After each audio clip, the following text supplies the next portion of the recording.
بەڕوودەستەی بارزانی پێکەوە لە هەموو تەقەلای کوژانەوەی ئاگری ڕاپەڕینی چەکدارانەی کوردستانی ئێراندا بوون.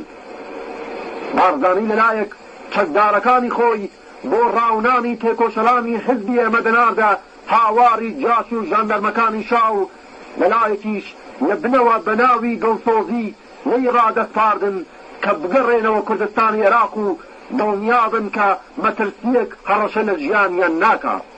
لە ساڵی 1347دا ئەگەر لەولا کاک سولەیمان بەدەستی قووەت شماغەکانی بارزانی شەهید کرا، لەمداچەوە بە ماوەیەکی زۆر کەم تێکۆشەری بەناوبانگ مەلا ئاوارە گیرا و پاش 3 مانگ شەهید کرا. کاک اسماعیلی شەریفزادە لەگەڵ 3 کەس لە هاوسەنگەرەکانی لە ناوچەی بانە کەوتنە دا و شەهید بوون.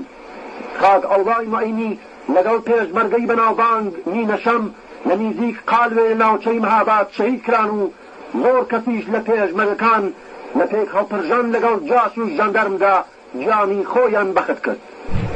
وەختێک بەشێکی زۆر لە بەڕێوەبەرانی بزوتنەوە لە نێوچوون برا پێشمەرگەکان خۆیان بێدەرەتان و بێسەرپەرست هاتە بەرچاو، بۆیە کاتێک قەسۆمی خانی بارزانی فەرمەندەی هێزی کاوە لە ناوچەی پشدەر بە قەولی خۆیان لەسەر شەڕەفی بارزانی بەڵێنی پێدان کاگەر بگەڕێنەوە عێراق گیانیان لە ئەماندایە، بەو بەڵێنە ڕازی بوون و چوونەوە کوردستانی عێراق. بەڵام قەولی شەڕەفی بارزانیەکان بەو جۆرەوە پای پێکرا کە جگەل لەوەی هەموویان چەککردن هەردەست بەجێ لێکیان بڵاوکردن و تا چەند ڕۆژێک 11 کەسیان لێگرتن و بەبێ 32 لێکردن تەحویلی ئێرانیاندانەوە.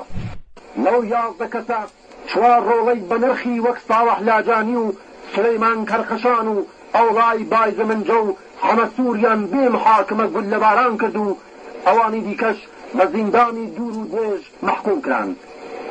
فڕۆکۆی ئەو 4 شەهیدە ئێستاش لەسەر ڕێگای پیرەنشار نەغەدا شاهدی نەمری بە کرێگیراوی و